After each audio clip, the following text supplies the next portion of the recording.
Minus 55 seconds. All stops around. Minus 50 seconds. All seconds are stopped. तो हमारे साथ बने रहिए। अब 40 सेकंड पर Minus 40 seconds. प्रमोशन किया जाएगा। SPP open. Minus 35 seconds. Minus 30 seconds. Real-time programs activated. Minus 25 seconds. PS2 BSPP open. Minus 20 seconds. PS1 ignition RMS off. Minus 15 seconds. 10, 9, 8, 7, 6, 5, 4, 3, 2, 1, 0. Plus 5 seconds. Lift off normal. P1 tracking. P3 tracking. Magnificent liftoff of PSLV C-57 with Aditya L1 on board. Plus 15 seconds. PSLV C-57 का सफल उत्थापन और इसके साथ प्रथम भारतीय सौर अंतरिक्ष यान निकल चुका है सूर्य के तेज से विज्ञान को प्रकाश करने। इसके साथ ही एक और कदम है अंतर्ग्रहीय सफर में भारत की उपस्थिति सिद्ध करने का। आप देख रहे हैं PSLV C-57 प्रथम चरण पूरी तरह सामान्य। The rocket flying forth, following nominal trajectory and developing nominal thrust. The bright fumes against a clear midday sky. Rocket launch is more than just a sight to behold. The roaring sound and the vibrations that we can feel here. Adding to this, the thrill are just amazing. Ground lit and air lit strap-ons operating together with the first stage S-139. Ground lit strap-on separated. जैसा कि निर्धारित है ground lead strap-on को separate कर दिया गया है और प्रथम चरण का निष्पादन सामान्य है। इस घटनाक्रम में अगला एयर लेड स्ट्रैप-ऑन को यान से पृथक कर दिया जाएगा। Air lead strap-on separated. जी हाँ, इसकी भी पुष्टि हो गई है। स्ट्रैप-ऑन को सफलतापूर्वक पृथक कर दिया गया है। We are 100 seconds past the launch time. The ground lit and air lit strap-ons have been separated. S-139 motor still thrusting. S-139 110 second के प्रज्वलन काल के पश्चात उसे भी पृथक कर दिया गया है। Plus 2 minutes. द्वितीय चरण जो कि तरल नोदक पर आधारित चरण है, इसका प्रज्वलन शुरू हो चुका है और वर्तमान में प्रणोद उत्पन्न कर रहा है। The launch vehicle is at an altitude of 73 kilometers. First stage has been separated, second stage has begun its operation, and the closed loop guidance has been initiated. According to the announcement by Range Operations Director, PS2 is developing nominal thrust. PS2 41 ton के तरल नोदक पर आधारित चरण है। इसमें विकास engine द्वारा 800 kilo Newton का प्रणोद उत्पन्न होता है और इसका प्रज्वलन काल लगभग 150 सेकंड का होगा। Shar and Port Blair's tracking stations presently acquiring signals. Flight path closely matching the prediction. Plus 3 minutes. वर्तमान में यान क्लोज लूप गाइडेंस के अंतर्गत है। Second stage performance normal. यान की ऊंचाई 106 किलोमीटर तथा सापेक्ष गति 3 किलोमीटर प्रति second. The velocity addition in PS2 regime is going to be from 2 kilometers per second to 4.9 kilometers per second. Payload fairing separated. The payload fairing covering the Aditya L1 spacecraft has been separated. The current altitude of the launch vehicle is 118 kilometers. Relative velocity exceeding 3.8 kilometers per second. जी हाँ, यान अब घने वातावरण से बाहर जा चुका है, इसलिए ऊष्मा कवच की जरूरत नहीं रह जाती है और इस कारण इसे यान से पृथक कर दिया जाता है। Second stage performance normal.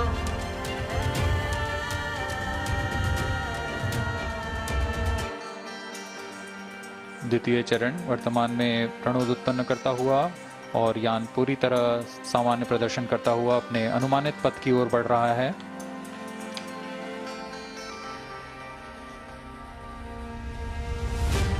Second stage separated, third stage ignited. द्वितीय चरण को भी सफलतापूर्वक यान से पृथक कर दिया गया है उसके प्रज्वलन काल समाप्त होने पर। Normal.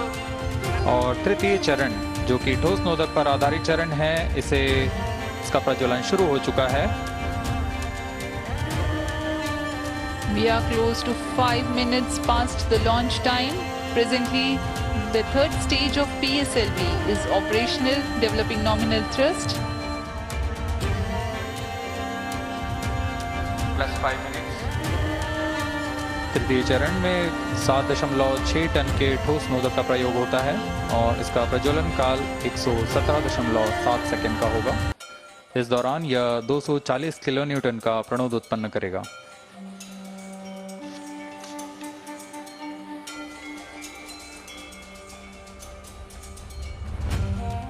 वर्तमान में यान की ऊंचाई 134 किलोमीटर तथा सापेक्ष गति 5.96 किलोमीटर प्रति second.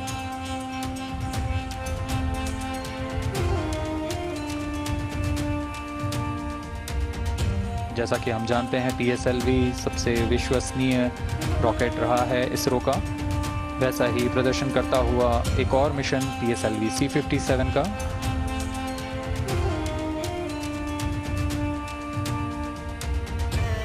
For the present mission, after PS3 completes its burn duration, a coast phase of 200 seconds will follow, in which the rocket will continue to be steered while there is no development of thrust.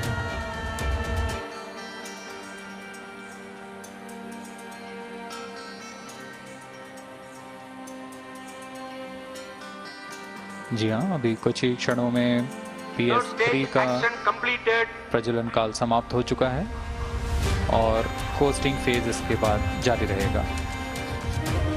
Vehicle in combined hosting for approximately 200 seconds.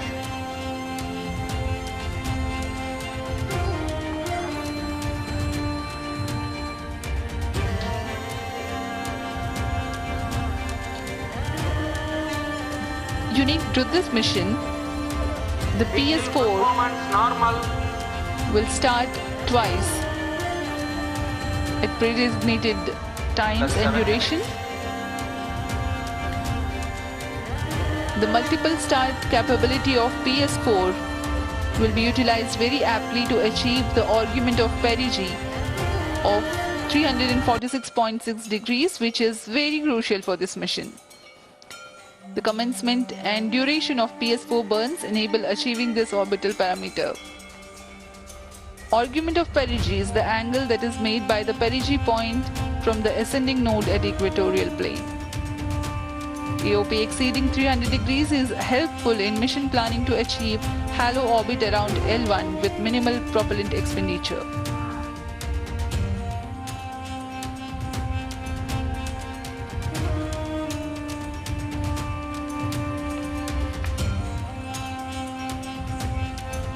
सभी वैज्ञानिक गहनता से अध्ययन करते हुए इन आंकड़ों का, जो कि ग्राउंड स्टेशन द्वारा प्रसारित किए जा रहे हैं।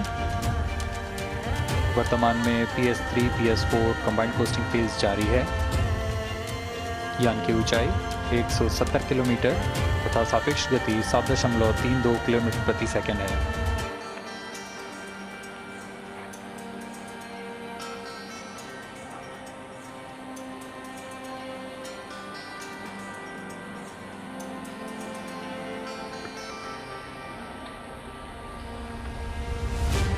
Vehicle performance normal.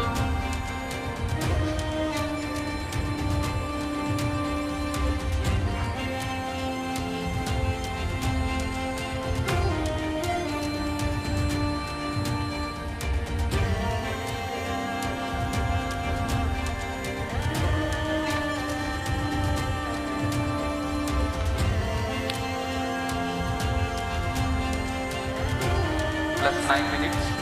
Speaking a few words about the Aditya L1, describing the sun, Indian Vedas have said, Yesha Bhagavan Manirākāsha Mandalasya Chakravarti Khechara Chakrasya Deepako Brahmanda Bhandasya Asayeva Charkarti Bharvati Charhati Jagat.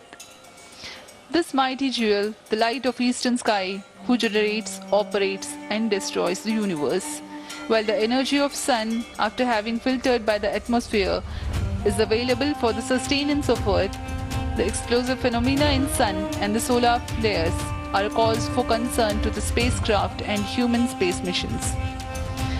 The vantage point for such observations is a place in between the sun and earth. Third stage separated.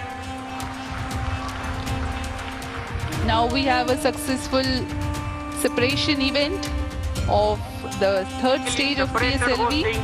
It is approximately 900 seconds. Plus 10 minutes.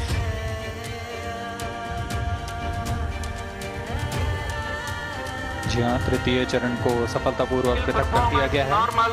और अब PS4 costing phase पर है। इस दौरान कोई भी प्रणोद उत्पन्न नहीं हो रहा है। यान प्राप्त संवेग से आगे बढ़ता हुआ और निर्धारित पथ का अनुकरण करता हुआ जा रहा है। We are 627 seconds from the launch. For another 600 more seconds or so, we will be getting tracking data from the BIAX ground station.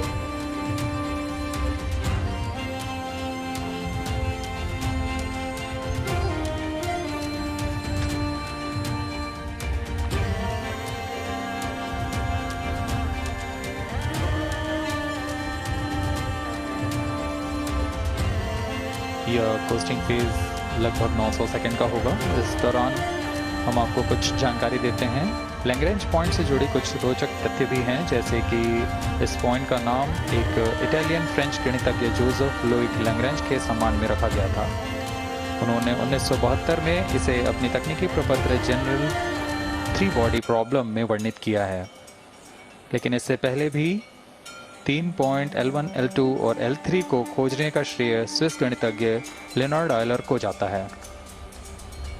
L1 point पर नासा ने पहले ही सोलर एंड हेलियोस्फेरिक ऑब्जर्वेटरी सोहो को पहुंचा चुका है और विश्व प्रसिद्ध जेम्स वेब टेलीस्कोप को L2 लैग्रेंज पॉइंट पर स्थापित किया गया है।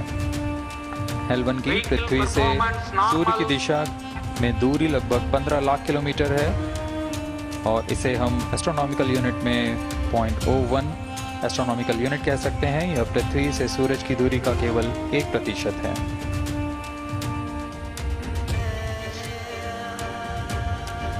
The vantage point for observing sun is a place in between the sun and earth where direct visibility exists to the sun while continuous communication link exists with the earth. These observations will generate a forewarning about disturbances in near-Earth space environment which could pose danger to the communication systems and spacecrafts. Various thermal and magnetic phenomena on the sun are of extreme nature, which cannot be replicated in labs. The best way is to observe the sun up close.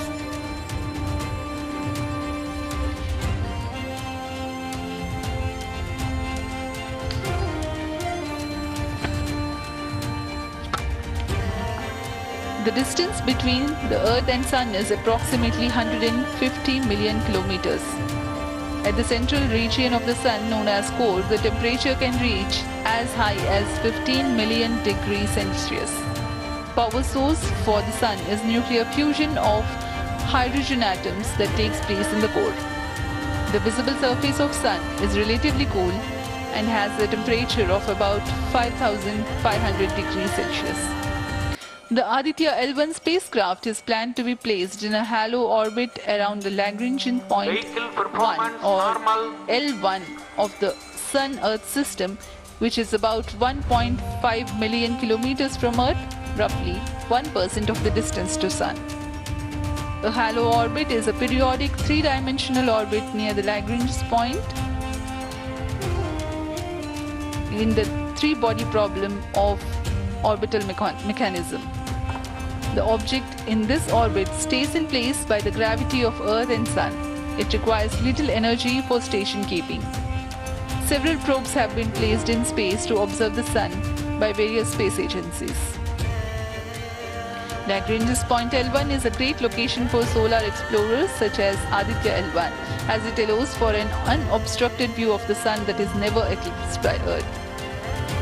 At L1, Aditya L1 will join spacecraft such as ESA-NASA's Solar Heliospheric Observatory or SOHO, which has been at L1 since 1996. Lagrange point एक ऐसी जगह है अंतरिक्ष में जहां अगर कोई चीज़ पहुंचती है तो वह वहीं बनी रहती है, क्योंकि लैग्रांज पॉइंट पर दो बड़े द्रव्यमानों का गुरुत्वाकर्षण खिंचाव बराबर हो जाता है और इसमें एक अभिकेंद्रीय बल है कि जो कि पिंड को दोनों द्रव्यमान के साथ बनाए रखता है। ऐसे 5 लैग्रेंजियन पॉइंट्स होते हैं पृथ्वी और सूर्य के बीच।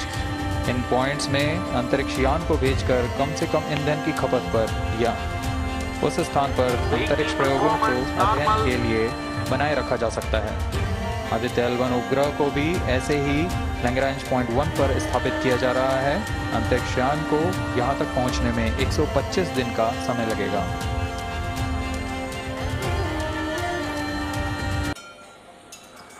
इस लैग्रेंजियन पॉइंट्स के कुछ फ़ायदे होते हैं, जैसे हम यहाँ आदित्य L1 के बारे में बात कर रहे हैं तो यह अंतरिक्ष यान लैग्रेंजियन पॉइंट 1 के पास जाएगा और यहाँ ऐसा पॉइंट है जहाँ से सूर्य को बिना किसी ग्रहण या रुकावट के निरंतर देखा जा सकेगा और अध्ययन किया जा सकेगा। दूसरा फायदा यह कि विभिन्न मापन या विश्लेषणों के लिए किसी भी तरह की रुकावट या कमी नहीं आएगी। वायु न होने की वजह से इससे दूर तक स्पष्ट देखा जा सकेगा। लैग्रेंज पॉइंट पर इस वेधशाला को रखने का मुख्य कारण यह भी है कि यहाँ उपग्रह लगभग स्थिर रहेगा और उपग्रह के अभिवृद्धि नियंत्रण के लिए अधिक ईंधन की आवश्यकता नहीं होगी।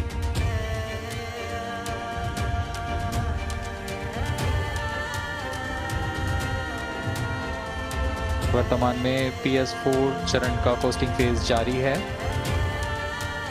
अब यान की ऊंचाई 280 किलोमीटर तथा सापेक्ष गति 7.18 किलोमीटर प्रति सेकंड है।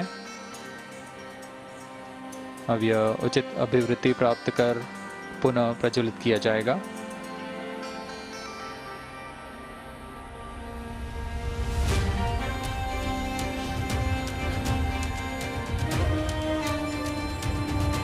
Vehicle performance normal. The Aditya L1 spacecraft carries 7 payloads to observe the protosphere, chromosphere and corona, which is the outermost layer of the sun. These payloads use electromagnetic, particle and magnetic field detectors. First among the 4 remote sensing payloads is Visible Emission Line Chronograph, VELC, which is a prime payload designed as a reflective coronagraph with a multi-slit spectrograph. This payload is developed jointly by Indian Institute of Astrophysics, Laboratory of Electro-Optical Systems, UR Rao Satellite Center, ISRO Inertial Systems Unit and Space Applications Center. The second payload is Solar Low Energy X-ray Spectrometer or SOLEX, designed to measure the solar soft X-ray flux to study solar flares. This payload is developed by UR Rao Satellite Center. Third payload is the Solar Ultraviolet Imaging Telescope SUIT, which is a UV telescope to image the solar disk in the near ultraviolet wavelength range. The payload is developed by Inter-University Center for Astronomy and Astrophysics, Pune, LEOS, URSE and IISU. The fourth payload is High Energy L1 Orbiting X-ray Spectrometer or HELIOS, developed by URSE. Is a hard X-ray spectrometer designed to study solar flares in high energy X-rays. The fifth payload is the one which is meant for in situ observations. This is Aditya Solar Wind Particle Experiment, or otherwise called as ASPEX, which comprises of spectrometers to measure low energy particles and high energy ions. This payload is developed by Physical Research Laboratory.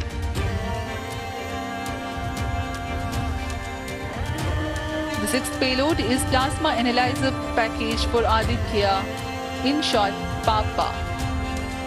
It is designed to understand the solar winds and its composition and perform mass analysis of solar winds. This payload is developed by Vikram Sarabhai Space Center.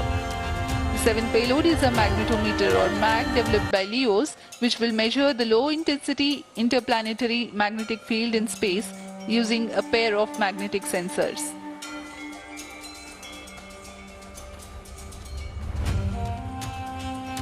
यहाँ Aditya L1 उपग्रह में नितभार के बारे में जानते हुए इसमें सुदूर संवेदन नितभार हैं और यथास्थिति प्रेक्षण नितभार लगे हुए हैं। सुदूर संवेदन नितभार में सूर्य का प्रेक्षण करने के लिए VELC 20 minutes. कोरोना प्रतिबिंबन और वर्णक्रम मापन के लिए है। सोलर अल्ट्रावायलेट इमेजिंग टेलीस्कोप जो कि संकीर्ण और ब्रॉडबैंड फ्रीक्वेंसी में फोटोस्फीयर और क्रोमोस्फीयर प्रतिबिंबन, यह पैराबैंगनी प्रतिबिंबन टेलीस्कोप है।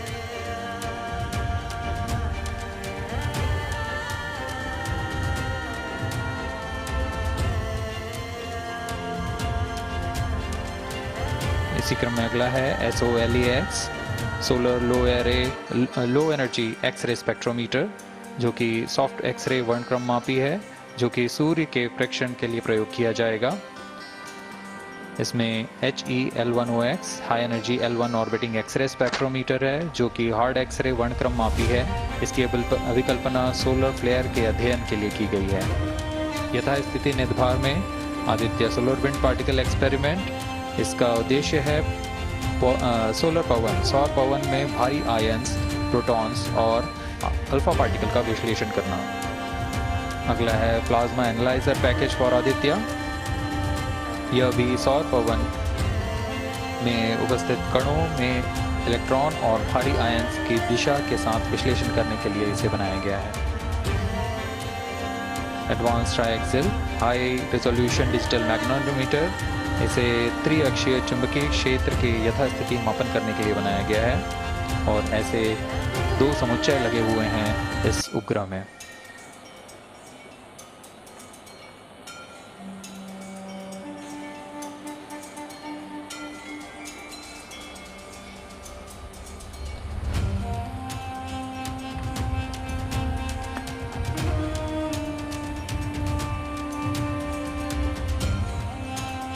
Vehicle performance normal. यान पूरी तरह सामान्य, सभी तंत्र सामान्य रूप से कार्य कर रहे हैं और यान अपनी उद्देश्य कक्षा की ओर बढ़ रहा है।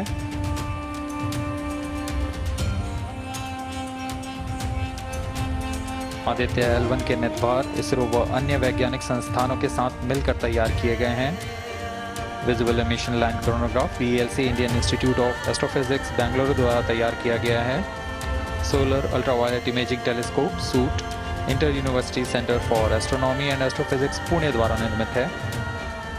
सोलेक्स और हेलियोस दोनों ही UR सैटेलाइट सेंटर बेंगलुरु द्वारा निर्मित किए गए हैं। ASPX और PAPA space physics laboratory VSSC Thiruvananthapuram द्वारा निर्मित किए गए हैं।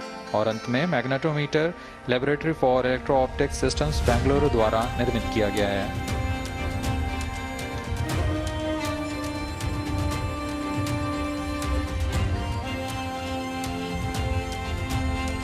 यह कोस्ट फेज जारी रहने वाला है। आइए इस अंतराल में आपको लिए चलते हैं इस मिशन से जुड़ी चर्चा में, जहां वरिष्ठ वैज्ञानिक हमारे प्रश्नों के उत्तर देंगे और फिर इस चर्चा के बाद हम वापस आएंगे लाइव इवेंट्स में।